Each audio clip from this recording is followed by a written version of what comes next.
மாமா, அந்த ஆறுசாமி ஒரு கோக்குமாக்கான ஆளு மாமா. அவனை எதிர்த்து நின்னு ஜெயிக்கிறதுக்கு உங்களுக்கு எல்லாம் தகுதி பத்தாது.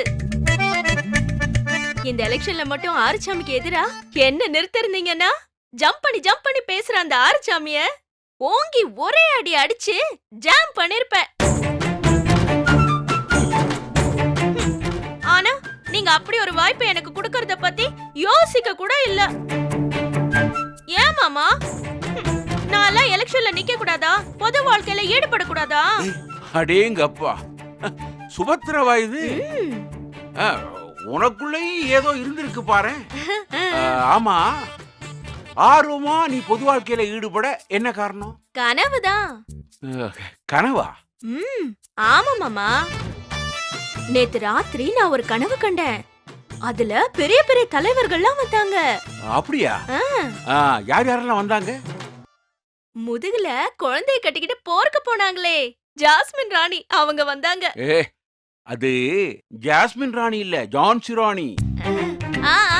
அவங்கதான் ஜான்சி ராணி. அப்புறம் அன்னி பெசன்ட் அம்மையார், அன்னை இந்திரா காந்தி, கவி குயில் சரோஜினி நாயுடு, இவங்க எல்லாம் கூட கனவுல வந்தாங்க மாமா. இவ்வளவு பேர் வந்தாங்களா? சரி, வந்து என்ன சொன்னாங்க? நிறைய சொன்னாங்க மாமா. சுபத்ரா, உன் பவர் என்னன்னு உனக்கு தெரியல. நீ இப்படி 4 செவத்துக்குள்ள அடைஞ்சு கிடக்க வேண்டியவ இல்ல, நீ இந்த நாட்டுக்கே தலைவியா வர வேண்டியவன்னு சொன்னாங்க மாமா. அதான் மாமா, நான் பொது வாழ்க்கையில குதிச்சிடலான்னு முடிவு பண்ணிட்டேன். நீ குதிக்கிறதுக்கு அது ஒண்ணும் குளமோ குட்டையோ இல்ல. பொது வாழ்க்கைங்கிறது பெரிய கடல். அதுல எல்லாம் உன்ன மாதிரி ஆளெல்லாம் நீந்தி கரை சேர முடியாது. மூச்சு திணறி மூழ்கி செத்துருவ. ஏன் மாமா இப்படி அபசகுணமா பேசுறீங்க? ஏன் இந்த நாட்டுக்கு நான் நல்லது பண்ண கூடாதா? முதல்ல நீ இந்த வீட்டுக்கு ஏதாவது நல்லது பண்ணு, அப்புறமா நாட்டுக்கு நல்லது பண்ணலாம். என்ன உங்க மருமக காலங்காத்தாலேயே வம்புக்கு இழுக்கிறாளா? அவ என்ன வம்புக்கு இழுக்கல, அப்புறம் இந்த நாட்டையே வம்புக்கு இழுக்கிறா. என்ன சொல்ற? அதாவது இவ பொது வாழ்க்கையில குதிச்சு நாட்டுக்கு சேவை செய்ய போறாளாம். எலெக்ஷன்ல நின்று எம்எல்ஏ ஆக போறாளாம்.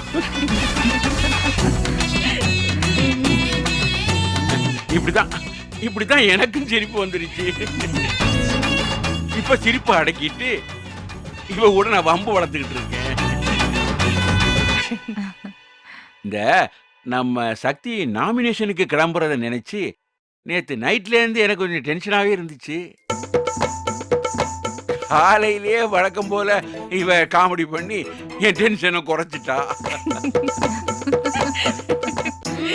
எல்லாரும் நல்லா சரிங்க. நான் ஒரு நாள் எம்எல்ஏவா இந்த வீட்டுக்குள்ள கால் எடுத்து வைக்க தான் போறேன். அன்னைக்கு நீங்க எல்லாரும் அப்படியே ஷாக் ஆகி நிக்க போறீங்க. ஐயா, சக்தி, கதறி வேண்டிய சட்டை உனக்கு பொருத்தமா இருக்கு. பொது வாழ்க்கையில ஈடுபடுறவங்க இந்த மாதிரி கதர் ஆடையை உடுத்துனா பார்க்கறதுக்கு எளிமையாவும் அதே சமயம் கௌரவமாவும் கம்பீரமாவும் இருக்கும். மரியாதைக்குரிய ஒரு பெரிய தோற்றத்தையே கொடுக்கும். பிரமாதம் பிரமாதம். ரொம்ப நன்றி ஐயா. சக்தி, இப்பதான் நீ பாக்குறதுக்கு பொறுப்பான ஆளா பெரிய மனுஷனா தெரியற. தேங்க்ஸ்ண்ணே. ஐயா, என்ன ஆசீர்வாதம் பண்ணீங்க. நல்லா இருக்கு, நல்லா இருக்கு. நீ எடுத்த காரியம் வெற்றி பெறும். நம்பிக்கையோட போயிட்டு வா. சரிங்கய்யா. வாழ்த்துக்கள் சக்தி. தேங்க்ஸ்ண்ணே.